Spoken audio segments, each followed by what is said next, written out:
benvidos e benvidas a este Paraninfo da Universidade da Coruña. Damos, en primer lugar, a palabra ao concelleiro do Concello da Coruña, Jesús Javier Celemín. Buenas tardes a todas y a todas.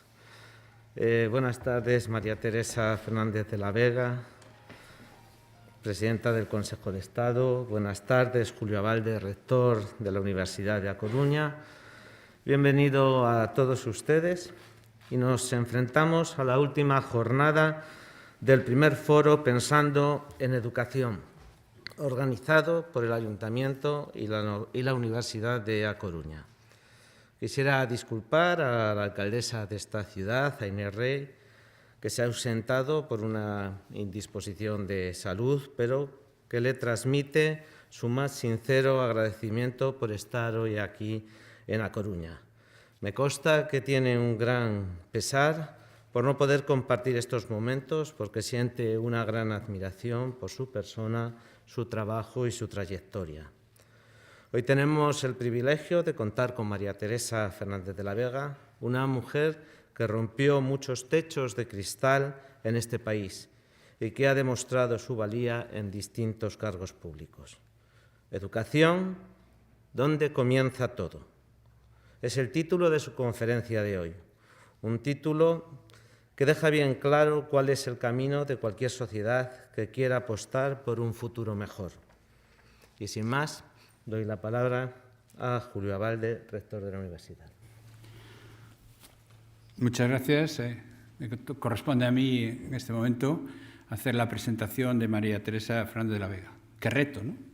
Porque creo que todos y todas las que estamos hoy aquí conocemos perfectamente a María Teresa, tanto por sus actividades políticas, desde el punto de vista de su actuación en la Judicatura, pero también como sus actividades, compaginándolas con el Consejo de Estado que actualmente preside, vinculadas a la Fundación Mujeres por África, que está desarrollando una labor realmente importante en el proceso de formación de aquellas tituladas, mejor dicho, de países de África que tienen la oportunidad de formarse en universidades españolas. De hecho, la Universidad de La Coruña, desde el año 2018, participa en ese programa y desde entonces hemos tenido el placer de formar a 8 mujeres de África en másteres de distinto origen, desde de ciencias, de tecnología, como también de educación.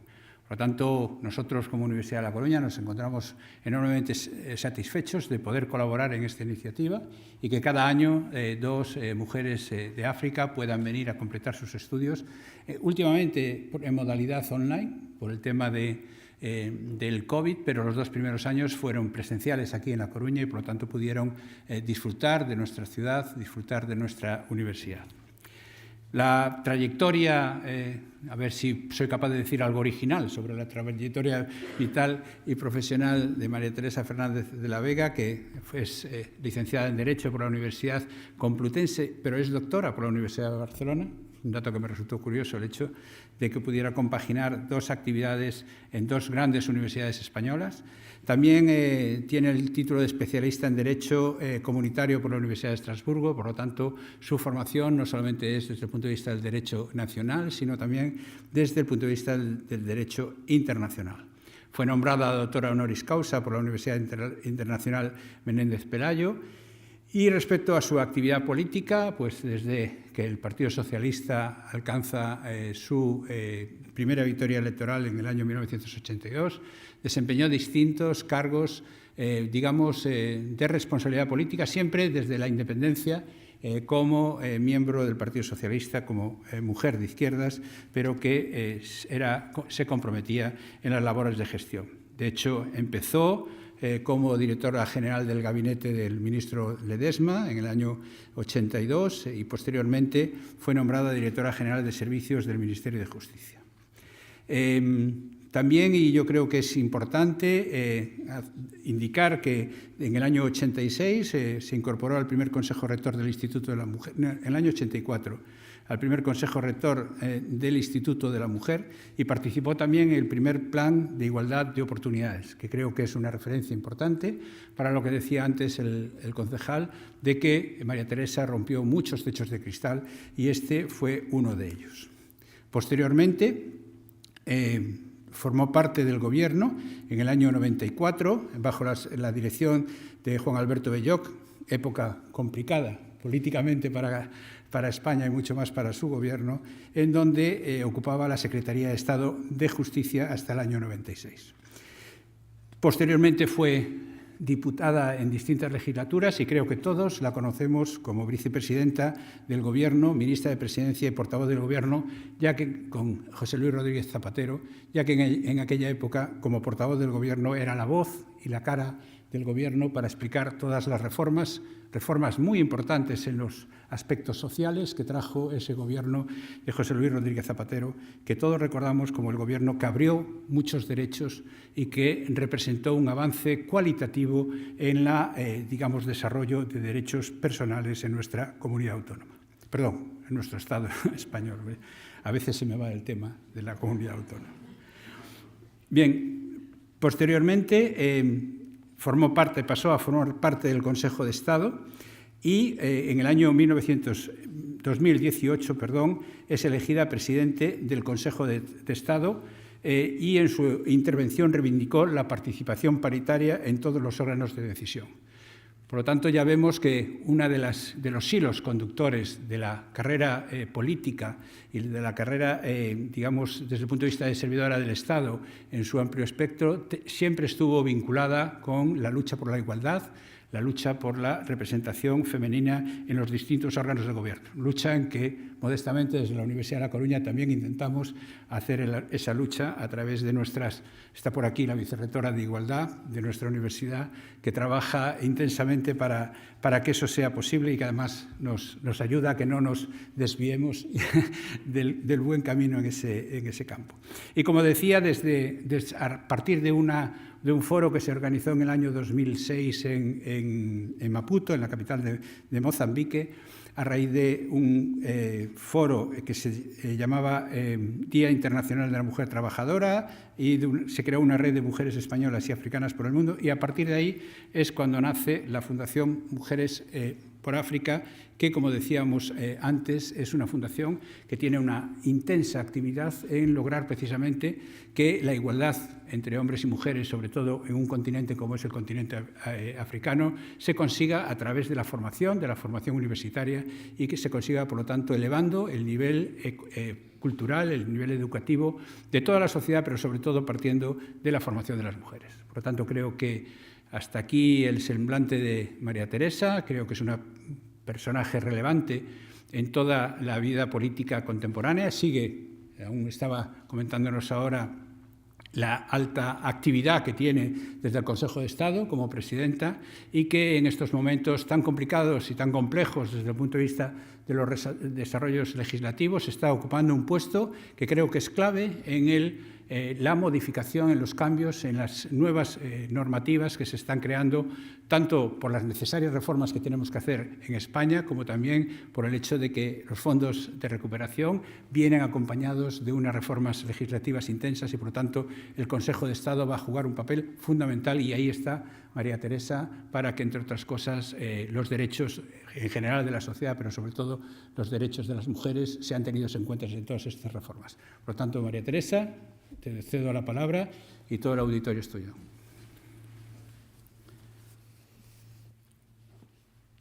Muchísimas gracias, querido rector. Gracias por tus cariñosas y generosas palabras para conmigo. Querido concejal, muchísimas gracias también por tus palabras. Te ruego transmitas a la alcaldesa mis deseos de que se recupere, que lamento mucho no haber podido estar con ella. Señoras y señores, amigas, amigos, la verdad es que estoy feliz siempre en Galicia, ya lo sabe, rector, y sobre todo en esta ciudad a la que me unen tantos lazos afectivos y en la que, por tanto, siempre me encuentro muy bien. Así que cuando el rector me dijo que sí quería venir, y es verdad que tengo un calendario y una agenda muy tremenda, dije, a Galicia siempre. Y aquí estoy encantada de poder compartir este espacio de tiempo para poder hablar de un tema tan importante como es la educación, ¿no? Entonces, yo empezaría por decir que ningún sistema educativo funciona sin la utopía de un ser humano mejor, ni ninguna política actúa sin la utopía de una sociedad mejor. Y no he encontrado mejor manera de iniciar esta conferencia que citar estas palabras y esta afirmación de Emilio Lledó, porque esas palabras nos remiten al significado, al objetivo más profundo de aquello que hoy nos reúne aquí, que es la educación. Siempre es bueno pararse a pensar, pero muy especialmente en momentos de confusión, de inquietud, en momentos como este, como el que hoy vivimos, momentos en los que la aldea global en que se ha convertido nuestro mundo afronta un tiempo incierto marcado por innumerables desafíos. Y sí, yo creo que es bueno detenerse y recordar a dónde vamos, qué pretendemos cada vez que un niño o una niña se sientan por primera vez en un pupitre escolar para iniciar su educación. Y sin duda lo que pretendemos, la meta final que queremos cruzar es eso que nos recordaba el profesor Lledó, que es contribuir a formar un ser humano mejor y con él una sociedad mejor. Quiero, por lo tanto, agradecer al Ayuntamiento de La Coruña y a esta universidad que me ha ofrecido esta oportunidad de participar en este importantísimo ciclo, porque efectivamente cuando hablamos de educación hablamos de un tema crucial, de un elemento primordial del proceso civilizatorio. Creo que deberíamos hablar mucho más de educación de lo que lo hacemos. Sí, del proceso civilizatorio y del avance de la humanidad. Y yo creo que eso merece mucho pensamiento, requiere muchos foros, requiere mucho debate, intercambio de ideas, pensamientos. Así que enhorabuena por organizar que sin duda está representando una docta y valiosa parada de reflexión y debate en el trabajo permanente de educar, en el que debe estar volcado todo gobierno público democrático. Y yo estoy segura de que las ideas que se están poniendo sobre la mesa en esta universidad, a la que agradezco también, como siempre, la cariñosa acogida, nos ayudará a esclarecer si estamos en el buen camino de esta meta secularmente perseguida y cómo podemos conjurar los riesgos que siempre acechan en la compleja e imprescindible senda de promover el aprendizaje. Queridas amigas, yo creo que allí donde ha prevalecido la dimensión humana a la hora de pensar, vivir y gobernarse, la educación ha sido un valor predominante. Y siempre que se ha hecho bien es porque se ha tenido en cuenta esto, porque la educación ha presidido el frontispicio. Cuando en el siglo V antes de Cristo la Grecia clásica abre sus ojos a la indagación del conocimiento humano y sus posibilidades a la reflexión ética y política, y no en vano todo ello coincide con la instauración de la democracia, se hace evidente la necesidad de contar con ciudadanos, hombres y mujeres, educados. No se pedía a estas personas que pertenecieran a un determinado linaje o que dispusieran de una determinada fortuna, ni mucho menos cualquier condición o intervención divina, por más que los dioses estuvieran tan presentes en la cultura griega. Debían ser, eso sí, ciudadanos capaces de ejercer los dos grandes derechos que les asegura el ser parte de la polis: la igualdad ante la ley y el derecho a la palabra. Sócrates abogaba por la arete, aquello que hace que las cosas sean lo que deben ser. Y si hablamos de personas, el perfeccionamiento de la virtud más propiamente humana, que es la adquisición del saber y del conocimiento. Platón trazó su mito de la caverna a modo de alegoría, la situación en que se encuentran los seres humanos con respecto al conocimiento. Y no en vano, muchos de los pasajes de los libros que componen su República son en realidad pequeños tratados de pedagogía. Y es que en Grecia educar es enseñar a pensar, enseñar a decidir y enseñar a criticar. los ingredientes de un espíritu libre y formado capaz de ser parte activa de una verdadera democracia. Por todo ello, la educación de los jóvenes debía ser, en su momento, pública, común para todos, en correspondencia con el hecho de que la ciudad tenía un único fin. Así, Aristóteles decía: no es el azar el que asegura la virtud del Estado, sino la voluntad inteligente del hombre. Y añadía que el cultivo de la virtud en sus ciudadanos es la primera obligación del Estado. Yo creo que, sin duda, los griegos en su momento se jugaban mucho. Todos cuanto conquistan la libertad lo hacen. En este país lo sabemos bien. Y creo que en este reto de aprender a ser libres, de llegar a ser libres mediante la educación que ellos nos legaron, continuamos hoy, todos igualmente involucrados 25 siglos después. Porque hacer efectivo el que ya es hoy un derecho universalmente reconocido, el derecho a la educación como fundamento indispensable del Estatuto de Ciudadanía, sigue siendo un objetivo incumplido. ¿Pero por qué? ¿Por qué es un objetivo incumplido? ¿Qué ocurrió en ese incipiente Estado educador con ese Estado que iguala ante la ley enseñando a pensar? Cuando con la Edad Media el ser humano pasa a un segundo plano y no hay ciudadanos sino súbditos, no existen muchas razones para educar al pueblo. Sin embargo, el Renacimiento, con su retorno a los valores humanos, sentó las bases para el desarrollo de la cultura moderna, la idea de una educación popular, aunque no necesariamente estatal, comenzó a difundirse al calor de las grandes mutaciones que se iniciaron con la invención de la imprenta por Gutenberg y el descubrimiento de América. La imprenta, sin duda alguna, favoreció la aparición de los libros de texto ya en el siglo XVI, aunque la alfabetización siguió siendo durante siglos un privilegio al alcance solo de las élites. Esa es la historia.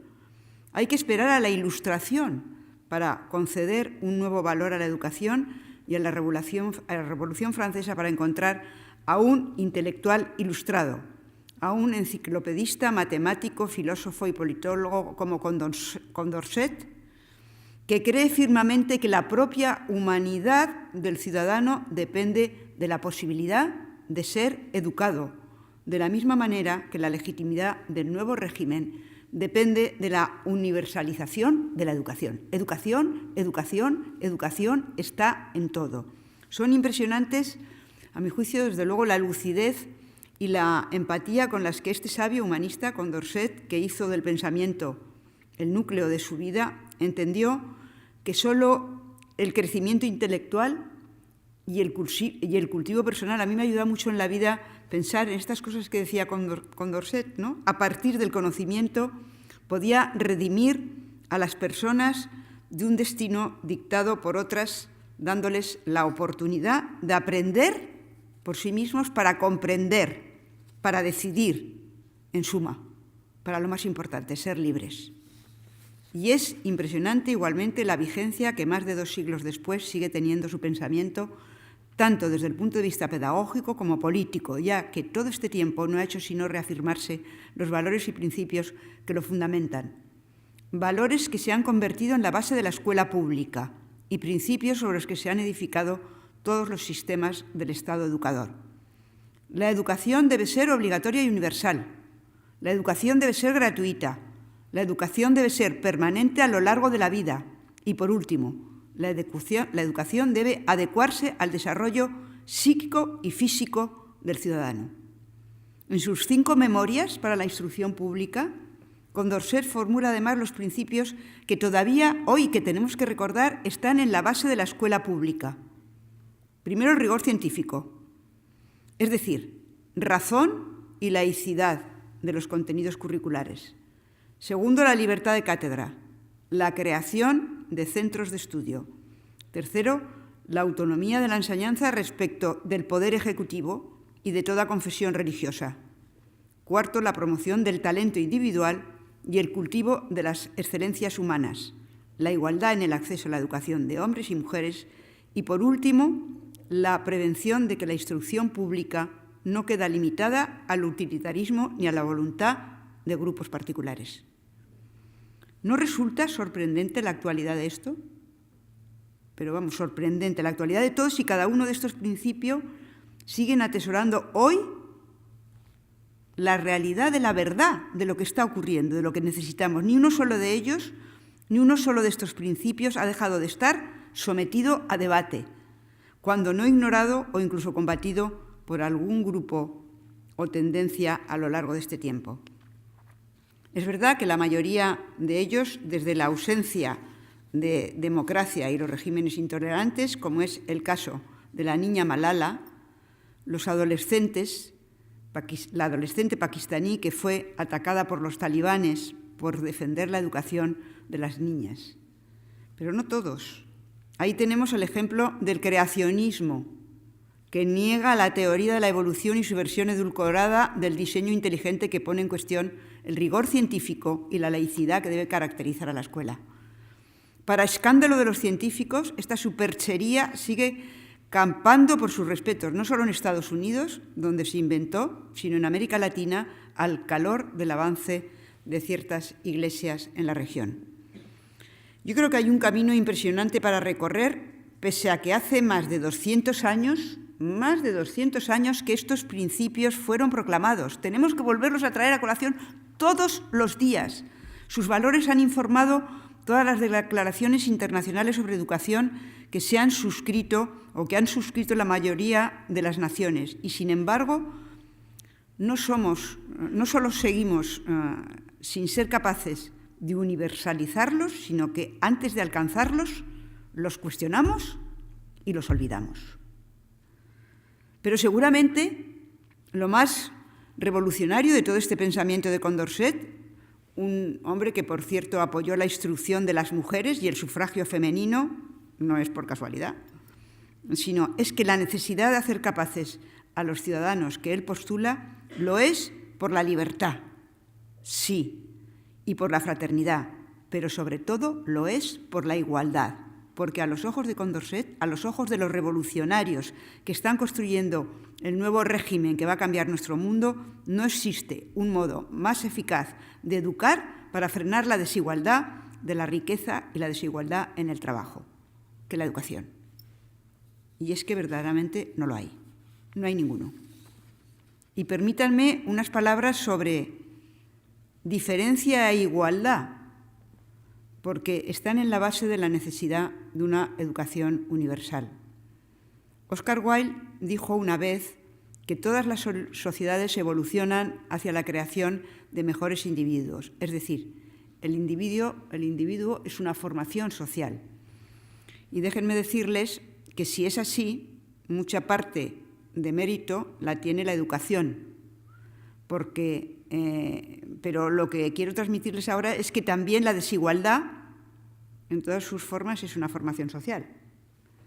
Si cuando abordamos las desigualdades es necesario empezar por aclarar que la desigualdad no es algo natural, que surge porque somos diferentes, hombres, mujeres, blancos, negros, amarillos, altos, bajos, gordos, rubios, pelirrojos, ricos o pobres. Las desigualdades surgen porque la diferencia se utiliza como coartada para la dominación de unos seres humanos sobre otros. Esa es la realidad. La diferencia es el instrumento del poder, el instrumento a través del cual se justifica la discriminación. Y así, la diferencia se utiliza para otorgar derechos distintos, deberes y roles diferentes. Por eso es por lo que precisamente de la diferencia surge la necesidad de reivindicar la igualdad de derechos, la igualdad de oportunidades, la igualdad en el valor de la vida que corresponde a todo ser humano por el hecho de serlo. Y desde luego lo es la primera de ellas, la desigualdad fundamental que ha partido el mundo en dos partes asimétricas, que es la desigualdad que se construye sobre la diferencia de sexos.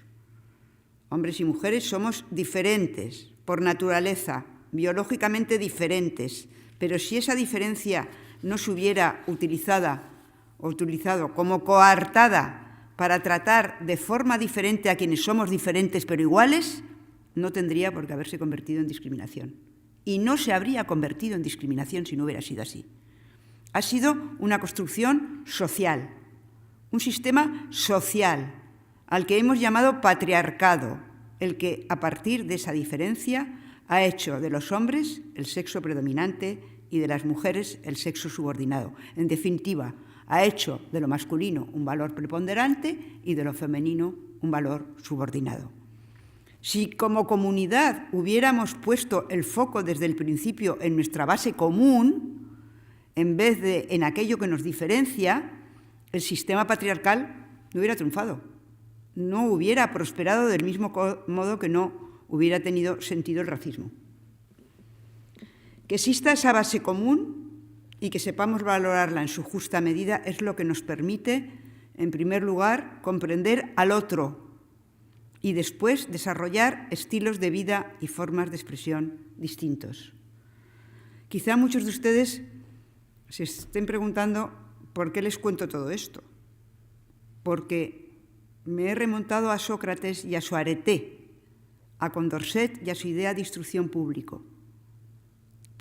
Se preguntarán por qué les hablo de la igualdad y la desigualdad, de la semejanza y de la diferencia. Y la respuesta es justamente el título de esta conferencia. La educación es donde empieza todo para cada persona y para cada comunidad, para cada niño que empieza a educarse. Y por tanto no podemos equivocarnos. No tenemos la obligación de no equivocarnos ya más, porque llevamos siglos y ya sabemos mucho. Y si sabemos mucho, estamos obligados a coger el camino adecuado. La respuesta es donde empieza todo, les decía. Y la pregunta clave es ¿en qué clave educamos? Y desde luego la respuesta no es la promoción de un tipo de vida concreta, sea cual sea. Sugerir que desde las aulas se puede señalar el fin último que debe perseguir cada cual en su vida, cuando menos pinzar el nervio que da vida a la democracia, que es la libertad, el respeto de la autonomía personal. O sea, que no podemos planteárnoslo eso así. La autonomía alienta y protege la capacidad de las personas para orientar sus vidas según su criterio, el criterio de lo que es más importante por y para ellas.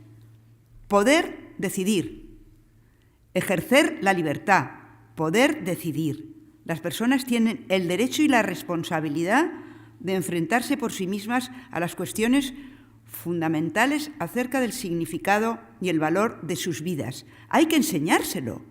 Eso hay que enseñárselo también. Hay que enseñar, hay que educar a los niños en esa libertad y en ese poder de decisión.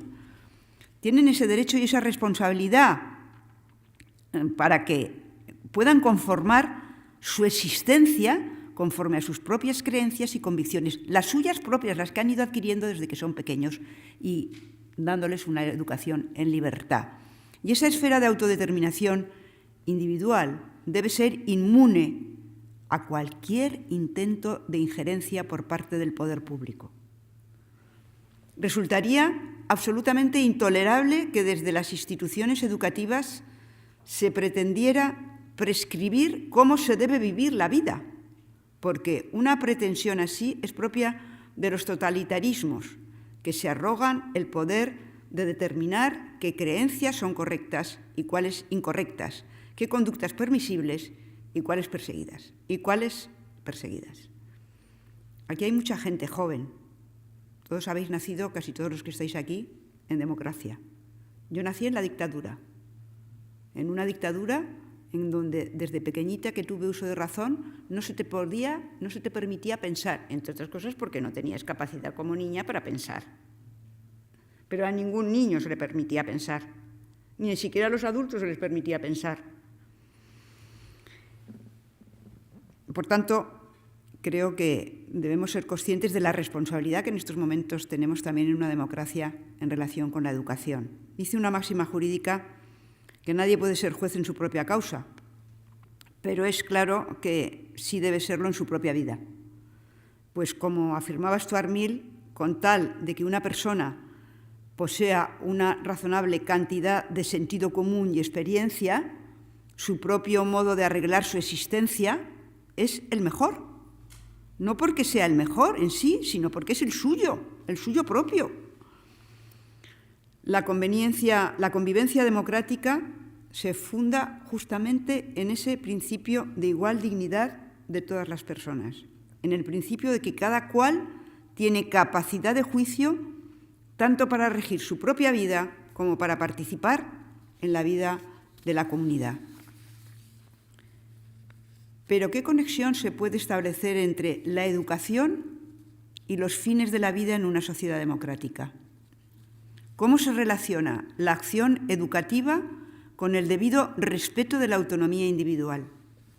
Todo esto son cuestiones centrales, son cuestiones sobre las que se debe tener una opinión, y quiero aprovechar esta ocasión que amablemente me han brindado para exponerles la mía.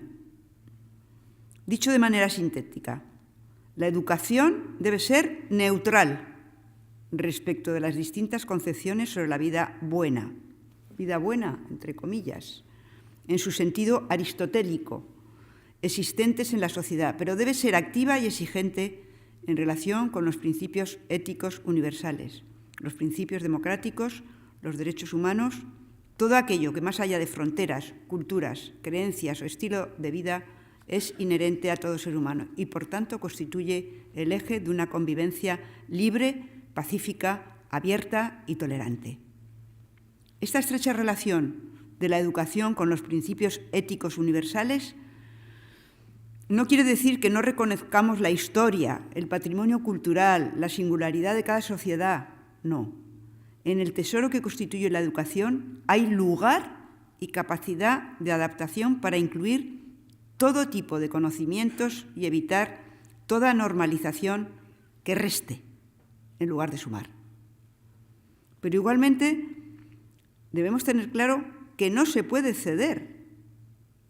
A mi juicio, yo creo que no se puede ceder frente a quienes rechazan la adopción y el respeto de estos principios universales bajo el pretexto de que estarían asociados a un mundo extranjero a su cultura, porque a lo que están asociados es no a un mundo extranjero a su cultura, sino a la convivencia pacífica, a la democracia.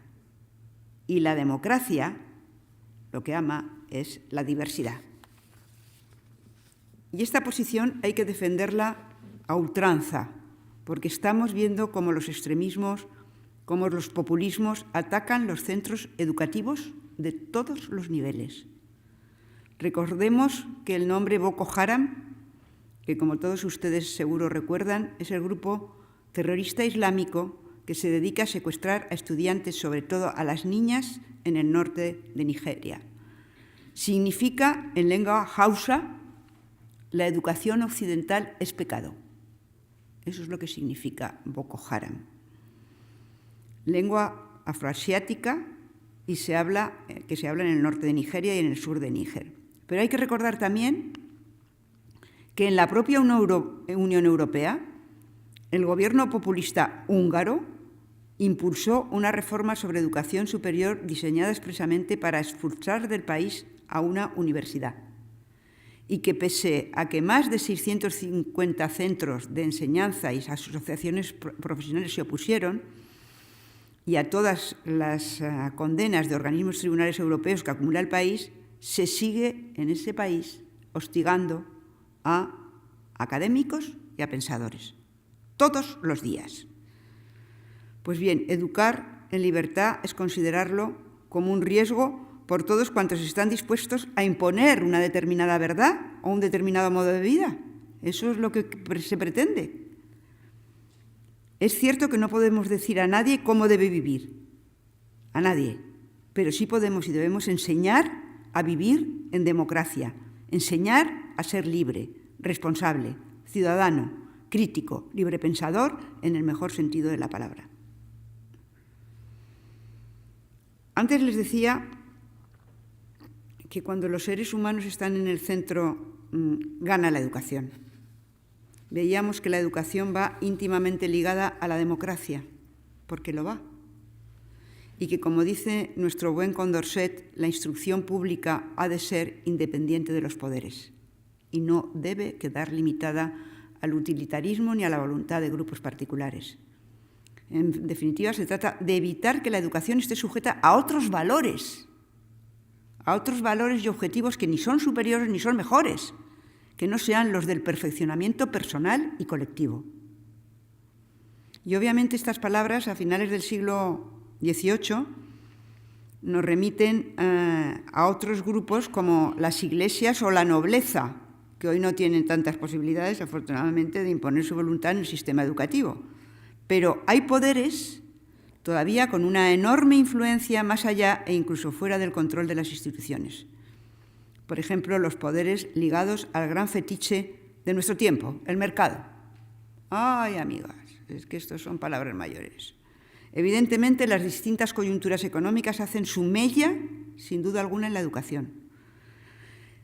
Bueno, no puede ser de otro modo. Y las situaciones de crisis impactan en los sistemas educativos, pero mientras se mantiene la voluntad de educar en democracia a ciudadanos libres y autónomos, continúa viva la llama de la escuela pública. Por eso es tan importante, o cada vez más importante, mantener esa llama, porque todos esos poderes están ahí, vivitos y no coleando, vivitos y fuertes.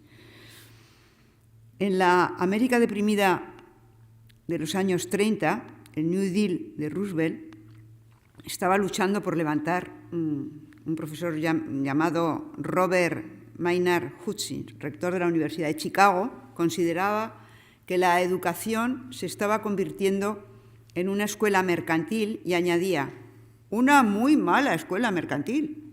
Y tenía razón. Hutchins se escandalizaba cuando, al calor de la recuperación económica americana, veía que una universidad ofertaba un curso sobre cosméticos, porque la profesión de esteticista era la que más crecía en su estado.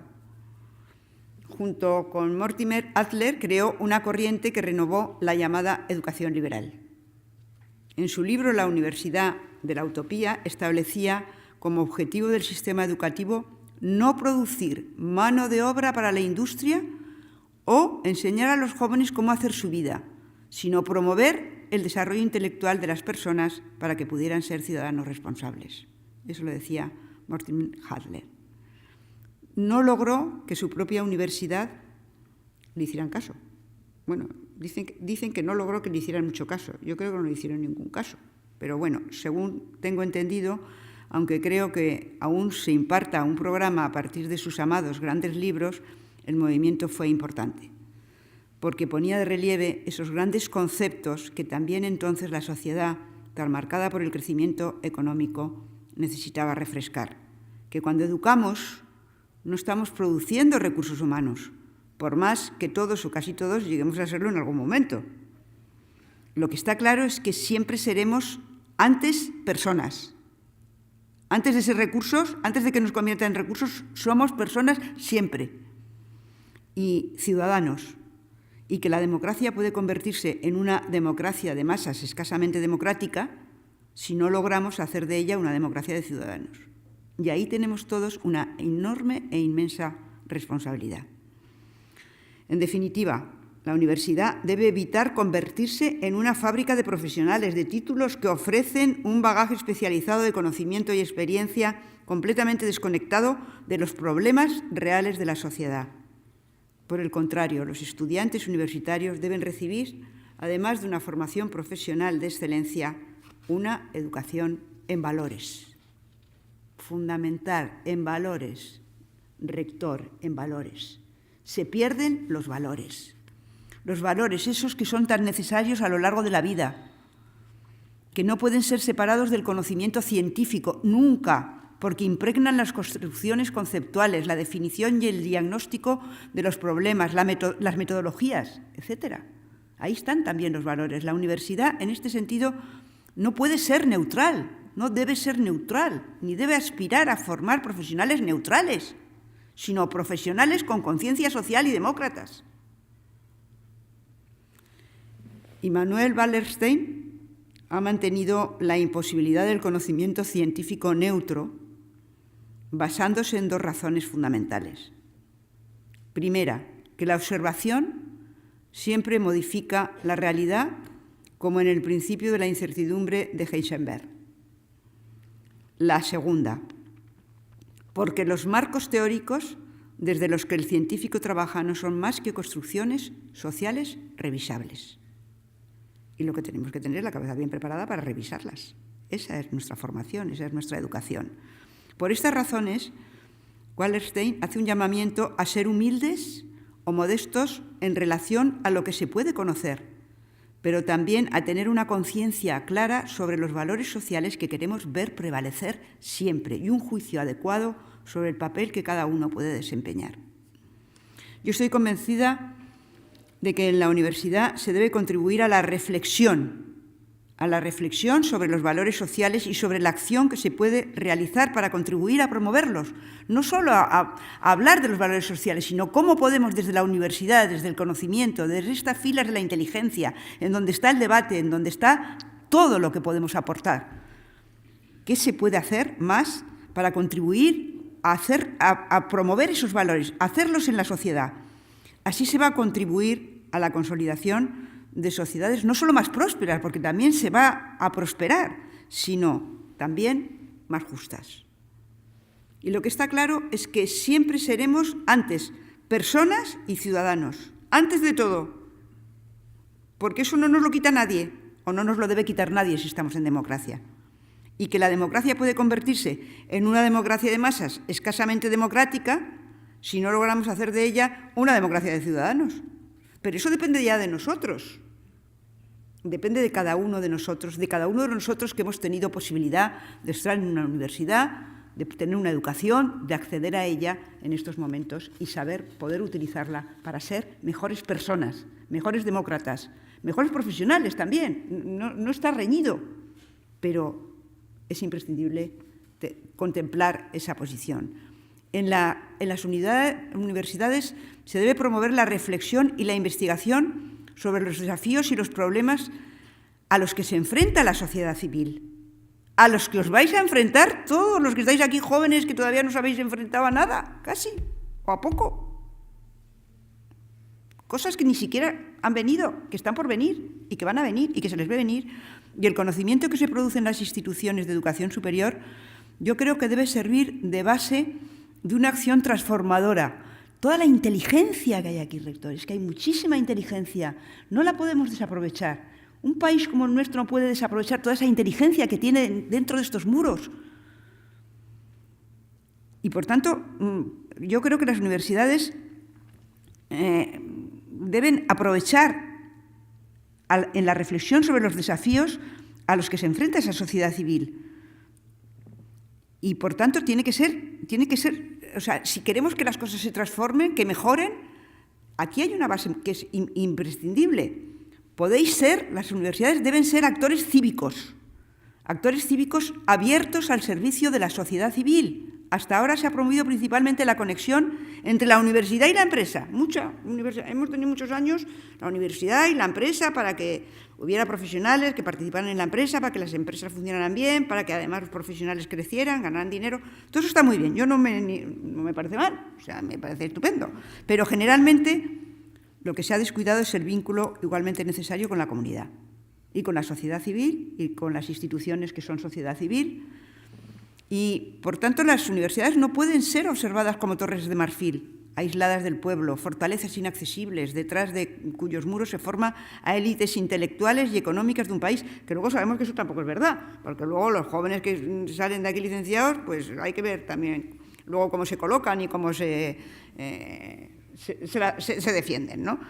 Entonces, yo creo que se debe promover un acceso amplio a la universidad, facilitando toda la entrada a los grupos más vulnerables y desfavorecidos. Pero, además, los que no lo están, los que no son desfavorecidos y están, todos contribuir, porque los estudios superiores yo creo que son un factor primordial de empoderamiento, claramente de empoderamiento. Hubo una época en que todo el mundo quería ir a la universidad y luego eso bajó.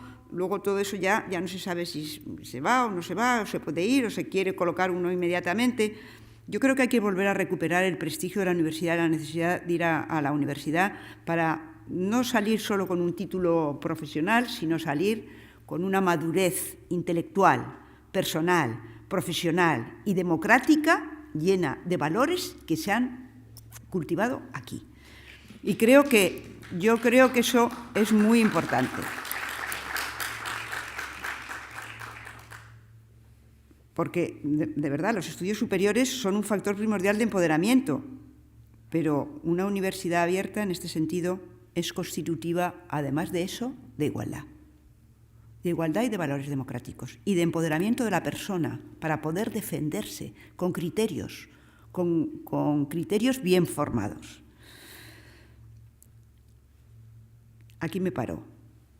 No he terminado, porque no sería yo misma si no dedicara al menos una parte de esta conferencia a lo que la educación representa en el camino hacia la igualdad entre hombres y mujeres. Si me conocen un poco, supongo que ustedes ya lo esperaban, y ciertamente no voy a decepcionarles. Si ya antes he apuntado algo al respecto, ahora lo reitero. La educación es la mayor fuente posible de la igualdad, la mayor.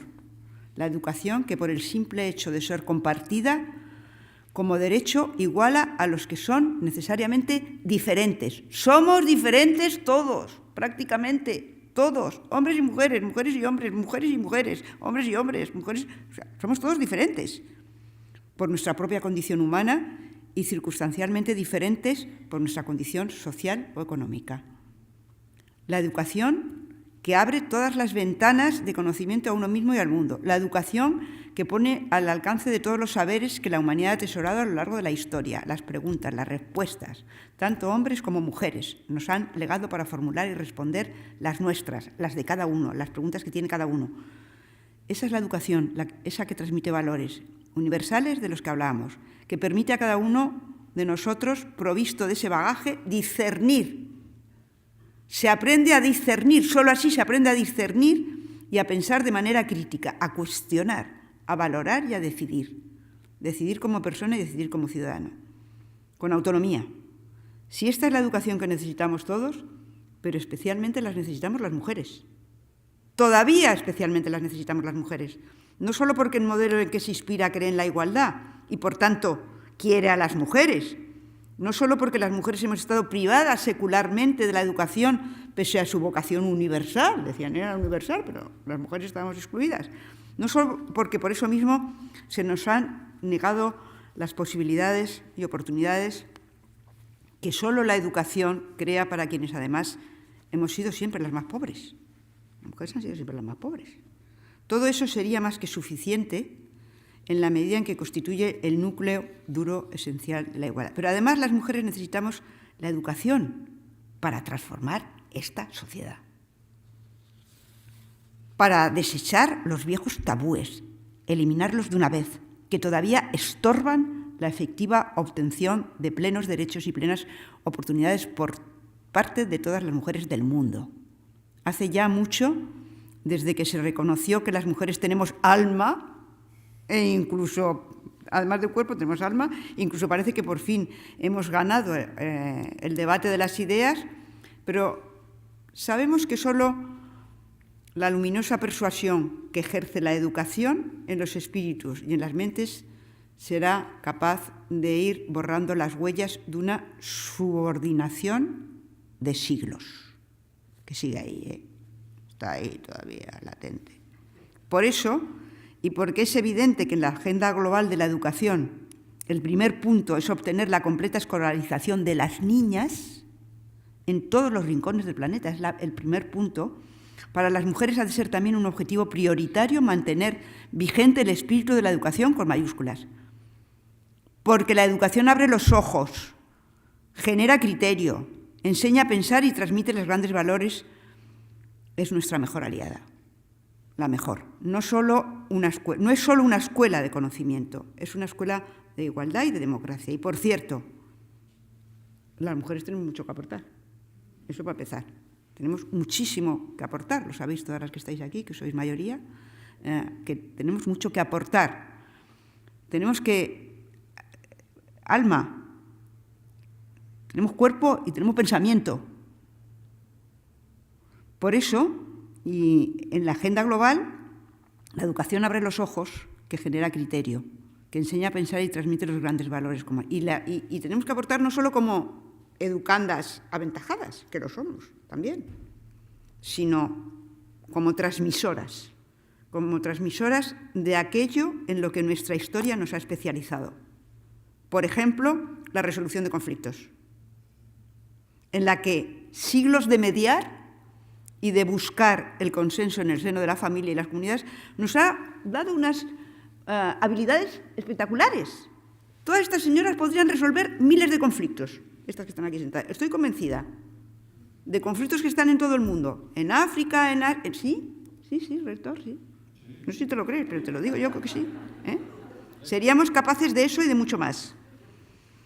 Yo recuerdo ahora el maravilloso libro de Virginia Woolf, 3 Guineas, y la descripción absolutamente corrosiva de la sociedad masculina que realiza, si no lo recordáis, ir a recordarlo porque merece la pena, que realiza al hilo del desfile de los hijos varones de los que ella llama durante toda la obra hombres con educación, entre comillas.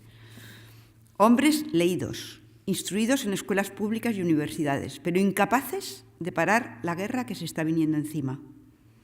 El libro está escrito en 1938, en puertas de la Segunda Guerra Mundial, mientras las hijas de los hombres con educación que, y cito, siempre han ejercido el pensamiento sobre la marcha, no bajo las verdes lámparas en mesas de estudio, no en claustros de aisladas universidades, sino mientras vigilaban el puchero y mientras mecían la cuna. Deberían fundar, escribe la autora, otra escuela. Una escuela para enseñar el arte de la humana relación y no el segregar, no el especializar, no el competir, no el envidiar, padres de todas las guerras. Fin de la cita. Qué lista era Virginia Woolf. La verdad es que nunca podremos saber si una sociedad de hombres y mujeres libres, pensando, viviendo y decidiendo en igualdad, hubiera evitado la Segunda Guerra Mundial. Ya lo digo así de claro. Y seguramente sí. Y ahora hay muchos conflictos que si nos pusiéramos, nos dejaran, nos pusieran, nos llamaran, nos contaran, solucionaríamos. En muchos sitios de este país, mismamente, sin irnos más lejos. Por lo tanto, yo creo que si esto ha sido así, para que un mundo que de verdad funcionara en clave de igualdad, sería un mundo completamente nuevo.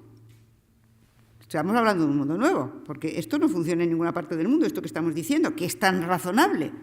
No hay un solo rincón de nuestras sociedades, de nuestras familias, de nuestros lugares de trabajo en el que no exista aún contaminación de las ideas y las prácticas seculares de un modelo que, como decía antes, hizo de lo masculino el valor preponderante y de lo femenino el valor subordinado.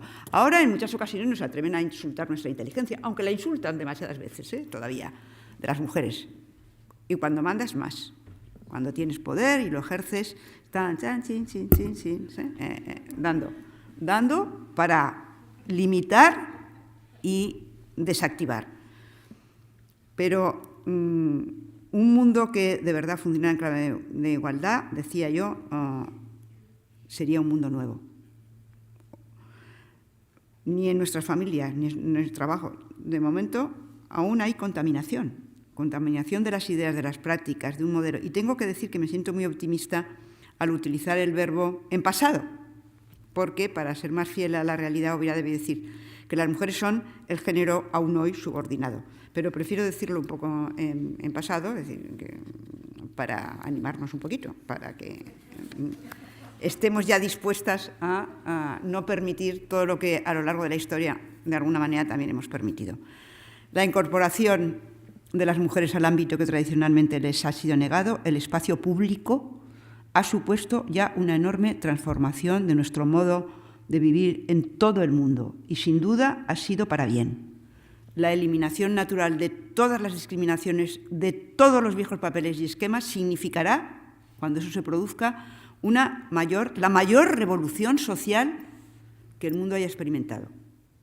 ¿Utopía? No. Yo creo que no es utopía, amigas y amigos. Es trabajo, es perseverancia, es activismo y, por supuesto, políticas públicas. Políticas públicas e inversión pública, las armas con las que las mujeres veníamos librando una batalla que va de siglos.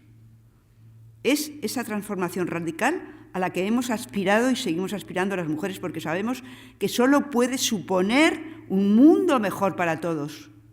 Las mujeres estamos movilizadas a favor de la igualdad, pero no solo a favor de la igualdad, sino de todo lo que la igualdad supone y comprende. Y en ese todo se incluye la calidad de la democracia, se incluye la calidad democrática, la paz, la buena gobernanza global, la sostenibilidad medioambiental, la justicia. Los grandes retos que no estamos sabiendo resolver, que cuenten con las mujeres, que empiecen a contar en todos los sitios con las mujeres y verán cómo esos retos se arreglan. Yo te animo, rectora, a que todo lo soluciones aquí con las mujeres, porque lo vas a solucionar, ya sé que lo haces, pero bueno, más si cabe, porque yo creo que es muy importante que demos ejemplo, además. Esta es una universidad pionera, es una universidad abierta, es una universidad progresista, vamos a colocarla en la cabeza. Porque la intervención de las mujeres luchando por enderezar el mundo de la nave global en esta transición a otro tiempo, en estos momentos yo creo que es crucial, lo digo sinceramente. Es difícil, porque además lo que nos estamos echando encima es un trabajo horroroso, porque yo cada vez que digo estas cosas y luego me las echo encima, digo, ¿por qué momento? Cuando ya viene luego la dificultad, porque fácil no es. Pero es posible. Y si es posible, y lo podemos hacer con ayuda y con reconocimiento del resto de los actores implicados, vamos a mejorar el mundo. Y el mundo no está como para desperdiciar todo ese capital de riqueza que representan hoy las mujeres en el mundo, las mujeres en este país que han avanzado, que hemos avanzado, que estamos en la primera línea de todo. Si son las más listas, si son las mejores, si son las más buenas, si son las que más trabajan, si son las más honradas, si son las leales. Y yo creo que nosotros lo sabemos, las mujeres lo sabemos, vamos a ejercer todo el poder que podamos, porque ya nos lo hemos ganado para hacerlo. Y las mujeres del ámbito del conocimiento, de la educación, de la investigación, son parte muy importante de ellos. Lo es también, por supuesto, la universidad. Por cierto, si me permitís una anécdota para que veáis el tema de las mujeres y la investigación, uno de los programas que tenemos, los proyectos que tenemos en la Fundación más importantes de las investigadoras, las científicas.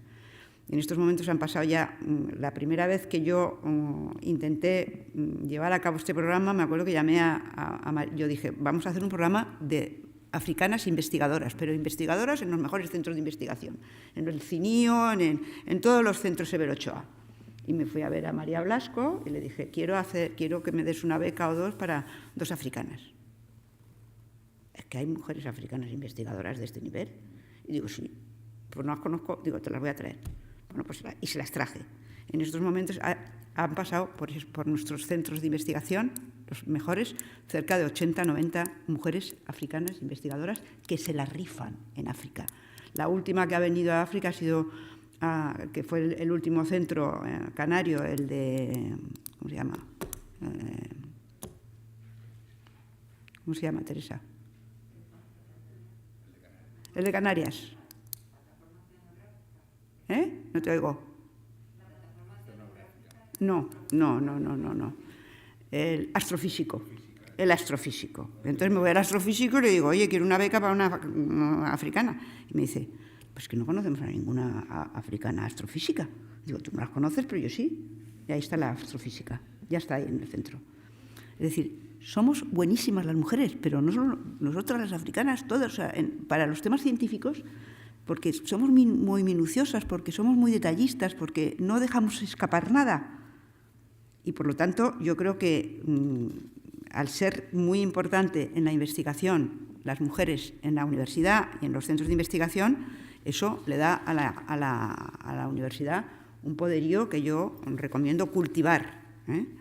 Y es vital que las mujeres que están en la universidad que participen y se impregnen de ese espíritu abierto, racional, desprovisto de prejuicios y tabúes y que están en la base de la instrucción y que a la vez introduzcan en su conjunto de saberes la perspectiva de las mujeres. Tenéis que meter la perspectiva de las mujeres en todo, porque aportamos mucho, no podemos tener ningún complejo sobre ello. Cuando así se ha hecho, así se ha mejorado. Ni la universidad, ni la democracia, ni nuestras sociedades pueden avanzar en calidad y servicio a la ciudadanía sin la presencia, participación y la visión de las mujeres en igualdad de condiciones con los hombres. Escuchar, eso que es tan difícil, pero que sabemos hacer tan bien.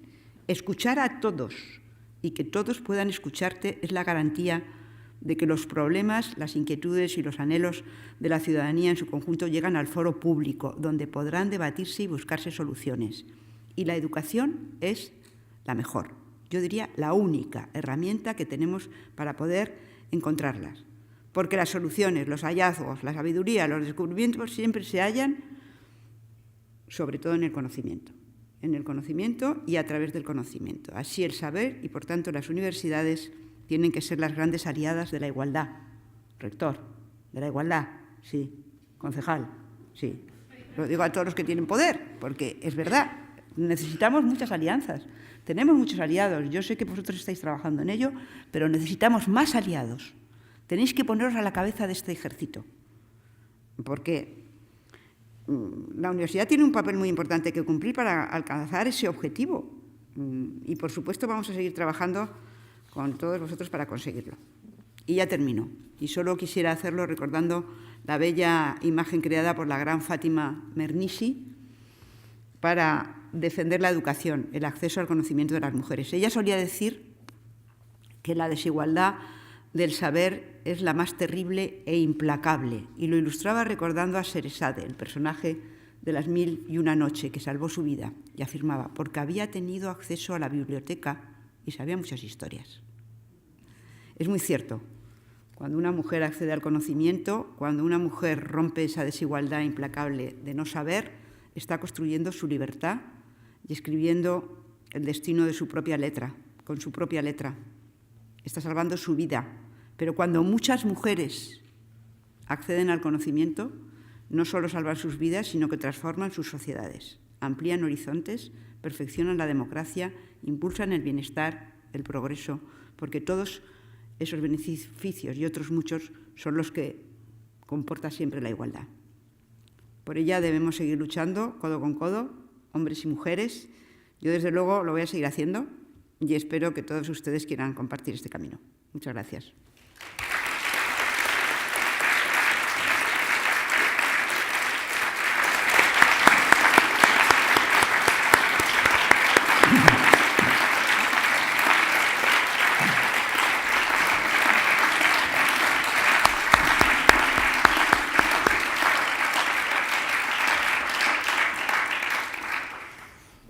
Muchísimas gracias, María Teresa.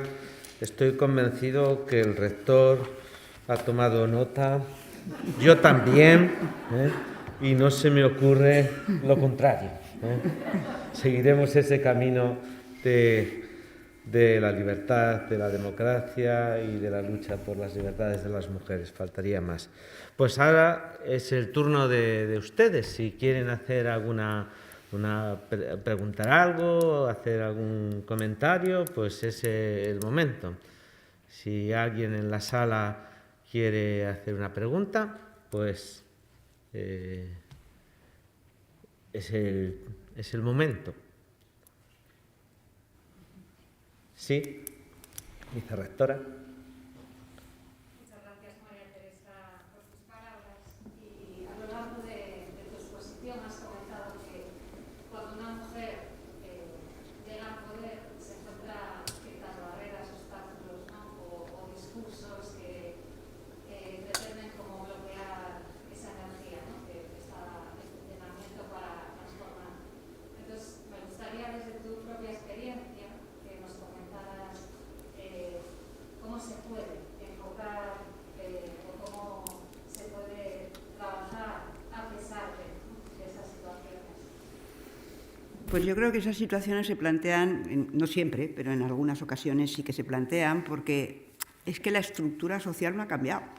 Y, por tanto, incluso aunque estemos hablando de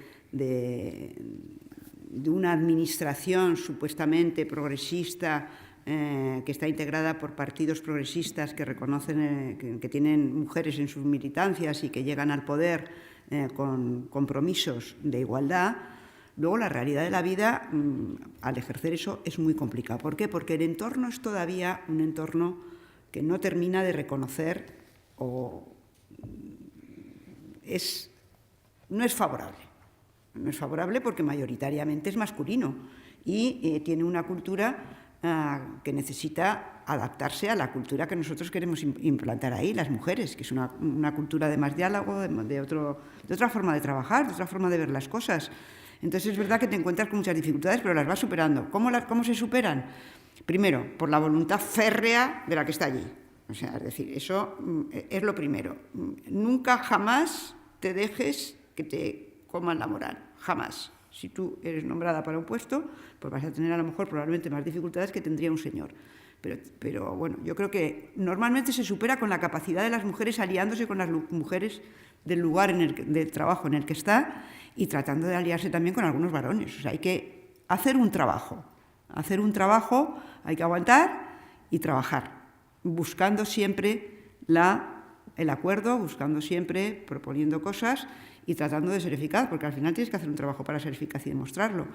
Y es más difícil, pero también es verdad que ya empieza a haber situaciones en donde las cosas son más fáciles porque hay muchas mujeres mandando en puestos intermedios, que esos son muy importantes. Una subsecretaria, una secretaria de Estado, que tiene mucho nivel, que maneja muchos recursos y que si vas allí a trabajar, vas a tener la posibilidad de poder plantear a una mujer cosas que a lo mejor otros no se atreven, pero tú sí te atreves a plantearla y ella te va a ayudar. Y si no te ayuda a la primera, te ayudará a la segunda y si no a la tercera. Es decir, tenemos que aliarnos las mujeres para buscar el apoyo dentro de la propia administración o dentro de las empresas, exactamente lo mismo, ¿no? Buscar siempre la alianza con otras mujeres y buscar la alianza con los hombres también. O sea, es decir, tratar de buscar personas que se alíen y tratar de tener muchísima paciencia. La paciencia es la madre de la ciencia, que decía aquel, ¿no? Entonces, a veces tienes que tener muchísima paciencia e inteligencia. Hay que utilizar también la inteligencia y la resistencia. Y ganas, ganas la batalla, también te lo digo. Las batallas se ganan. Al final, si tú te propones, en estos momentos el ambiente lo tienen mal, porque el ambiente es propicio y entonces es más fácil hacerlo. Pero hay que hacerlo siempre con inteligencia, con alianzas, con los instrumentos que hemos utilizado casi siempre las mujeres, ¿no? Armándose de paciencia, siendo la más lista, que al final somos las más listas, y ya la tercera, como la más lista, que lo que has dicho tú es lo que se ha producido, pues ya, es decir, utilizando todos los instrumentos que tienes a tu alcance, que es aquello en lo que nos hemos ejercitado, de debatir, de proponer, de respetar, de criticar, de enfadarte cuando toque también, con moderación, pero enfadarte, cuando toca hay que enfadarse. Entonces, para que también te teman un poquito. Entonces, o sea, hay que utilizar todo y luego buscar alianzas con mujeres que te ayuden, ¿no? En esa propia administración, dentro y fuera. Hay que buscar siempre la alianza de las mujeres y de algunos hombres que también están... hay muchas veces que los hombres están propicios también porque están a favor. O sea, es decir, afortunadamente en esta batalla que llevamos haciendo siglos a favor de la igualdad hay muchos hombres convencidos. Otra cosa es que luego, en el trabajo, pues la cosa a veces se complica, ¿no? Porque se la juega él y entonces no se la quiere jugar y bueno, es más complicado, pero ya lo hay. Yo creo que hay muchos hombres en estos momentos dispuestos a dar esa batalla y dando esa batalla. Lo que tenemos que hacer es ser inteligentes en dar esas batallas y procurar, primero, saber que fácil no va a ser, pero que lo vas a lograr seguro. Eso seguro, estoy segura. Y si en un momento ves que no lo vas a lograr, pues refuerzas tus poderes, refuerzas tus alianzas y a por todas. Es lo que hemos hecho siempre. Pero aquí hay que hacerlo, ¿eh? Si no te pones a hacerlo, no lo haces. Y si no lo haces, no lo ganas. Y si no lo ganas, pues has dejado pasar una oportunidad también. Yo creo que hay que... las mujeres nos tenemos que a veces, muchas veces el patriarcado se mete por el medio para romper nuestras alianzas. Cuidado, o sea, que eso es muy frecuente. Y entonces hay que en eso tratar de buscar siempre la red de la solidaridad inteligente, ¿no? No hay más secretos. ¿Alguna cuestión más? Sí, Esther, concejala.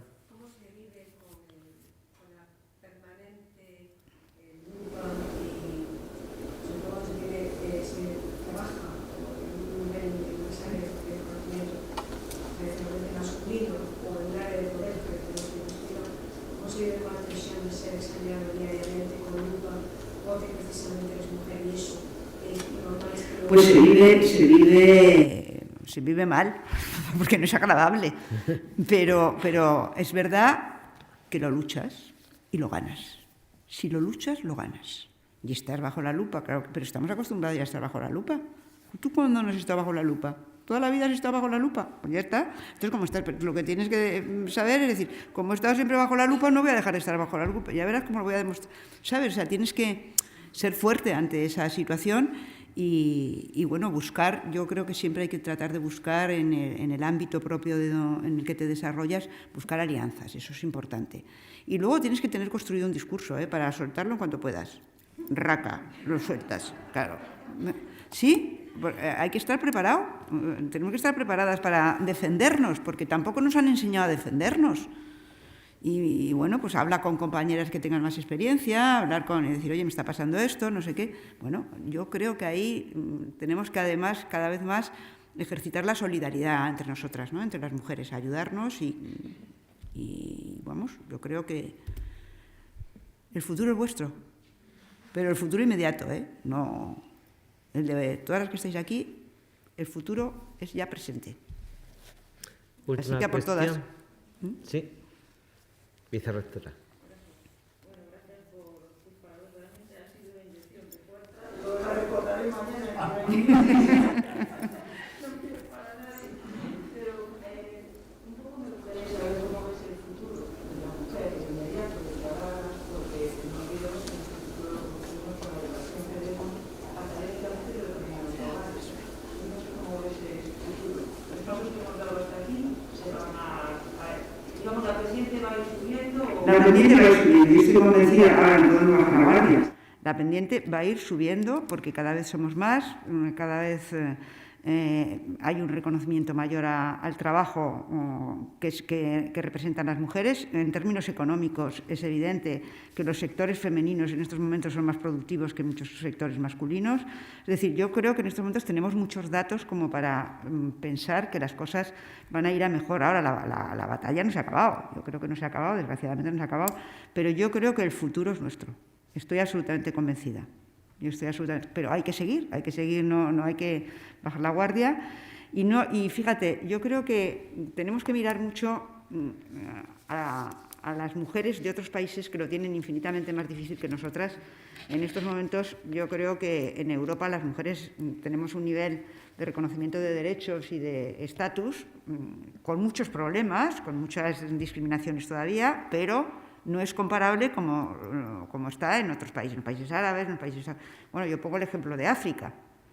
El ejemplo de África con la que trabajamos con las mujeres africanas que trabajamos en nuestra fundación, pues esto mismo de las científicas, o sea, cómo se superan, cómo se organizan. O sea, cuando alguna vez hemos ido a buscar a alguna científica al aeropuerto, de estas que vienen, de repente llegamos al aeropuerto y viene con 2 niños aquí, 2 bebés.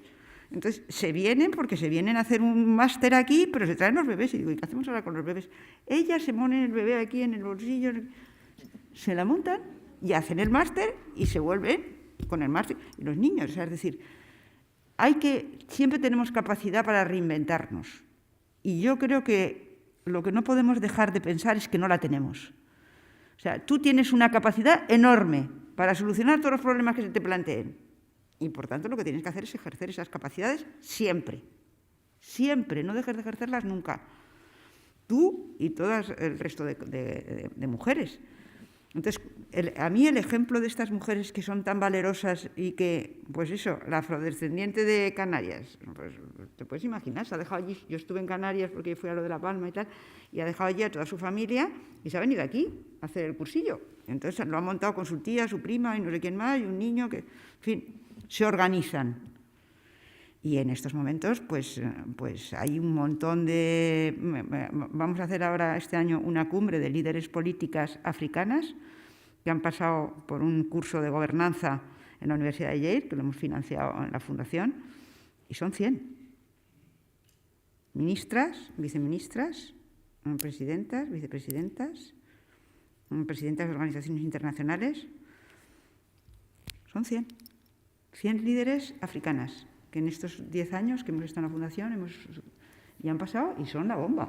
O sea, ya las veréis cuando vengan aquí. O sea que, entonces, Yo creo que tenemos mucho que aprender también las mujeres que vivimos como países occidentales, como España, bueno, que hemos hecho una lucha también tremenda, porque aquí la lucha ha sido y sigue siendo, la lucha no se ha acabado. La lucha sigue siendo una lucha en donde no se han conseguido todos los objetivos que nosotros nos marcamos cuando yo estaba en el Gobierno en materia de igualdad, todos no se han conseguido muchos, pero todos no. Y estamos todavía con la pelea. No hay más que ver en el Parlamento, inmediatamente cualquier cosa que se hace a favor de las mujeres la que montan, todos, los varoncitos. Bueno, pues o sea, la batalla no se ha acabado, por tanto hay que seguir con la batalla, pero además tenemos que mirar que las posibilidades que tenemos de ganar esas batallas y de ayudar a otras mujeres a ganarlas, porque cuanto más mujeres haya, si a las africanas les va mejor, si a las asiáticas les va mejor, si les va mejor, pues nos va a ir mejor a todas, eso sin duda, porque los referentes están ahí, ¿no? Así que, bueno, yo creo que todavía hay mucho trabajo para hacer, pero yo creo que hay muchas posibilidades de construir, de seguir avanzando en un mundo mejor para las futuras generaciones. Yo soy optimista. Me cabreo todo el rato, pero, en fin, más allá de eso, eso es otra cosa. Muy bien. Pues antes de cerrar el acto... Ahí hay una mano. La última, porque tenemos que cerrar aquí.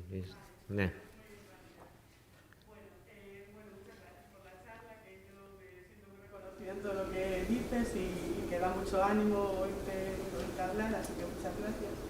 Y quería preguntar dos cosas. Una, las mujeres africanas que vienen a hacer esos másters y esas formaciones, quería saber si ellas ven mucha diferencia entre, o sea, ellas que vienen de un entorno ya universitario... Perdón, no lo digo. Si las mujeres africanas que vienen aquí a los másters ¿notan qué? Que si ellas notan una gran diferencia con respecto en igualdad, con respecto al entorno que viven ellas universitario en África, porque ya son mujeres que tienen un nivel académico y que tal, que si cuando vienen ellas a España o a Europa o a otros países a formarse, les parece que aquí estamos muy avanzados en materia de igualdad con respecto a su país, o si hay cosas que todavía les sorprenden, que aquí todavía pues eso. Bueno, sí, no, hombre, ellas saben que aquí vivimos mucho mejor las mujeres, que tenemos una situación muy privilegiada con respecto a las situaciones que ellas viven en África. Eso es una enorme diferencia, pero no solo por la situación de la mujer, sino por las situaciones económicas también, las condiciones de vida que tienen, que son realmente muy duras. Pero ellas es decir, están tan contentas de estar aquí que no se sienten como discriminadas con respecto a la situación que ellas tienen de ver que las mujeres aquí vivimos mejor. No, al contrario, lo que aspiran es a tener una situación como la que tenemos nosotros, y por tanto ellas la verdad es que tienen un carácter y una fuerza y una capacidad de liderazgo impresionante.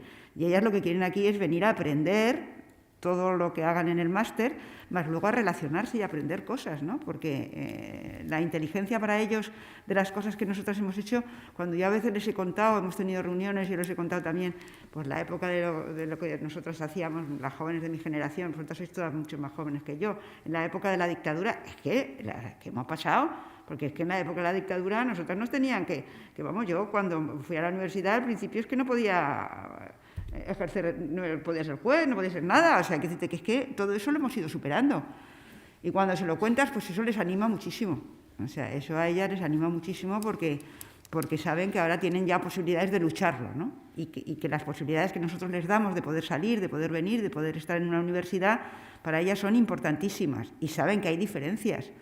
Pero luego ellas tienen mucho orgullo también de su país, ¿no? De sus costumbres, de sus cosas y son mujeres muy fuertes, son mujeres muy valientes y son mujeres de las que tenemos muchísimo que aprender. No te puedes imaginar lo que yo he podido aprender de todas ellas, ¿no? Pero desde, cosas que algunas no se pueden ni contar, pero son súper divertidas porque tienen una imaginación para resolver los problemas.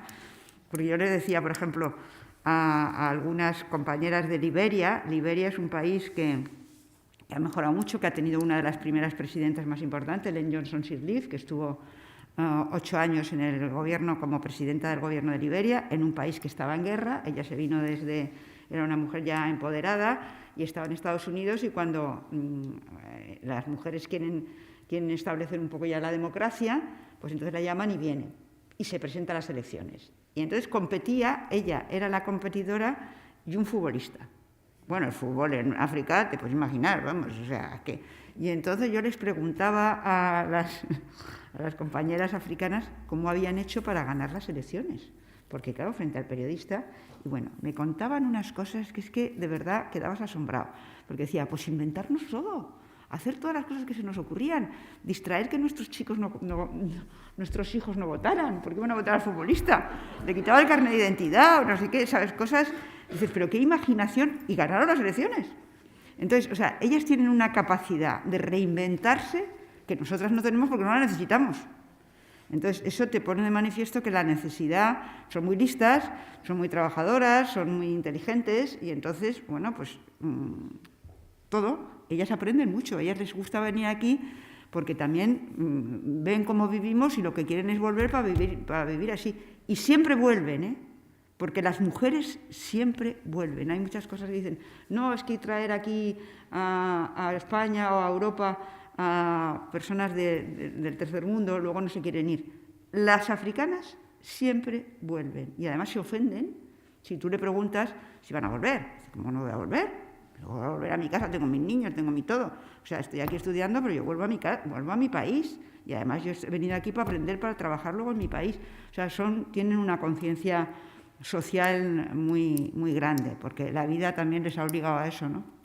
Y entonces, la verdad es que se aprende mucho con ellas. Muy bien, pues yo, antes de pasar la palabra al rector para que cierre el acto, yo quisiera anunciarles que va a haber segundo foro de educación, que pronto empezará. Quisiera agradecer a Alejandro Tiana, que nos acompañó, a Amelia Valcárcel, a Federico Mayor Zaragoza, a José Antonio Vázquez Taín y a María Teresa Fernández de la Vega. También al rector de la universidad y a todo su equipo por las facilidades y la colaboración que siempre ha sido muy estrecha. Y también al equipo humano que está detrás de todo esto, que tiene mucho arte para llevar a cabo este foro y que son la mayoría mujeres. Y nada más, y por supuesto a ustedes que tan amablemente nos han seguido a lo largo de todo este ciclo. Y sin más, rector. Bien, rápidamente para finalizar, pues en primer lugar saludar a los que me acompañan en la mesa, María Teresa Fernández de la Vega, presidente del Consejo de Estado, al concejal de Cultura y muchas más cosas, a las concejalas que nos acompañan, subdelegada del Gobierno, vicerrectoras, que están, por cierto, las vicerrectoras, no hay ningún vicerrector, porque tengo pocos. Es decir, el 60% de mi equipo son mujeres. Por lo tanto, no por cuotas, sino porque son mejores, trabajan, son capaces de resolver problemas, son resolutivas, mucho más que algunos hombres que a veces nos perdemos más en el figureo y otras cuestiones que no tienen que ver con la eficacia y la eficiencia. Me alegra enormemente el discurso que ha dado hoy María Teresa Fernández de la Vega, porque efectivamente hay retos para una universidad pública como es la Universidad de La Coruña, pero también porque nos ayuda a saber que vamos en el buen camino, porque muchos de esos retos que estaba planteando María Teresa Fernández de la Vega ya los estamos desarrollando dentro de la Universidad de La Coruña. Nosotros aspiramos, como universidad pública, precisamente ser capaces no solamente de formar buenos profesionales, sino formar ciudadanos que tengan principios y valores y ciudadanos, por lo tanto, que estén comprometidos con una sociedad nueva, democrática, igualitaria, una sociedad que desde la diversidad sea capaz de luchar por la igualdad de todos. La igualdad, tanto desde el punto de vista económico, social, de sexo o de cualquier otro tipo de desigualdad. Por lo tanto, nosotros estamos comprometidos con esa formación en valores, y principios que sean capaces, entre otras cosas, de como decía la conferenciante de hoy, María Teresa, el hecho de que tenemos que ser capaces de que las mujeres ocupen un papel predominante dentro de la sociedad. Entre otras cosas, por una razón meramente egoísta de la sociedad. Necesitamos su talento, necesitamos que su talento esté desarrollando la sociedad de futuro. Sobre todo ahora que hablamos de esta sociedad tecnificada o digital, La ciencia y la tecnología, si está hecha por mujeres, es mucho más humana, mucho más ética, mucho más justa, y por lo tanto tenemos que ser capaces de luchar para que las mujeres también cojan su papel, tengan su participación importante dentro de lo que son las ramas científico-tecnológicas. Nosotros desde aquí, desde la Universidad de La Coruña, estamos luchando para que eso sea una realidad, con planes y proyectos. De hecho, las representantes que tenemos siempre en áreas científico-tecnológicas elegidas por este equipo de gobierno son siempre mujeres, precisamente, entre otras cosas, para intentar visibilizar que las mujeres son unas magníficas, no solamente unas científicas en general, sino también son unas magníficas tecnólogas. Y, por lo tanto, ahí es donde tenemos que trabajar, tenemos que ser capaces de explotar toda nuestra inteligencia, todo nuestro talento, sea hombre y, sobre todo, sea femenino. Por lo tanto, ahí estamos intentando que las élites que comentaba antes no sean élites económicas, sino que sean élites del conocimiento, sean élites de la educación, sean élites de la cultura, que ayuden fundamentalmente para transformar nuestra sociedad. Ese es nuestro objetivo como universidad pública, que al fin y al cabo está sostenido por los fondos que todos aportamos y, por lo tanto, tenemos que ser capaces de trabajar para mejorar nuestra sociedad desde el punto de vista, como decía antes, de una sociedad sostenible y una sociedad igualitaria. Y simplemente decir que efectivamente yo soy optimista de naturaleza, quizás por eso soy rector, si no, no estaría en estas lides. Creo que vamos en una curva ascendente, utilizando una terminología muy matemática de la vicerrectora que antes hizo la pregunta, pero también tenemos que estar muy pendientes de los retrocesos que se están produciendo muchas veces en el discurso. Es decir, a veces algunos discursos que salen en el Parlamento a mí realmente me dan, iba a decir un poco de miedo, no, me dan pena porque yo creo que eran cuestiones que ya teníamos superadas, que ya considerábamos que eran debates que la sociedad no debía de tener y lamentablemente se vuelven a poner en el discurso político, lo cual creo que eso es una auténtica barbaridad para lo que estamos intentando. La igualdad general de la sociedad y, sobre todo, la igualdad entre hombres y mujeres es un proceso lento, que tiene que ir poquito a poco. Tenemos que ir a hacer un cambio generacional importante. Y todos estos debates lo único que hacen es ralentizar, no retrasar, ralentizar este proceso. Por lo tanto, tenemos que estar muy conscientes de que tenemos que avanzar, tenemos que luchar, tenemos que seguir siendo activos en esta lucha por esta igualdad. Pero con el optimismo, como decía antes, de que esta lucha la iremos consiguiendo poco a poco. Estamos aquí en una universidad gallega, con María Teresa Fernández de la Vega, y hay que recordar que unas tía abuelas suyas, Elisa y Jimena, fueron las dos primeras estudiantes de medicina de la Universidad de Santiago. Desde entonces nos encontramos ahora que en la Facultad de Medicina el 80% de los estudiantes son estudiantes femeninos y que además en el MIR mayoritariamente son mujeres las que están ocupando las plazas. Por lo tanto, hay más mujeres estudiando, son mejores, son más competitivas y por lo tanto tenemos que ser capaces de que ese talento aflore no solo en las áreas del cuidado, en las áreas sanitarias, en las áreas de la educación, sino en todas las áreas. Desde aquí, este equipo de gobierno, repito, mayoritariamente femenino, pero presidido lamentablemente por un hombre, pero eso son cuestiones que se pueden arreglar en poco. En 2 años tendremos una oportunidad para que eso cambie. Pues que desde aquí este equipo de gobierno seguirá luchando para que esa igualdad sea efectiva y para que seamos capaces de demostrarle a la sociedad, de ser un ejemplo ante la sociedad de esa lucha por la igualdad entre hombres y mujeres. Y nada más que felicitar al Ayuntamiento, que fue el que organizó. Nosotros simplemente colaborábamos en este primer foro. En el segundo ya vamos a participar también en la organización y, por lo tanto, felicitar al Ayuntamiento, a la Concejalía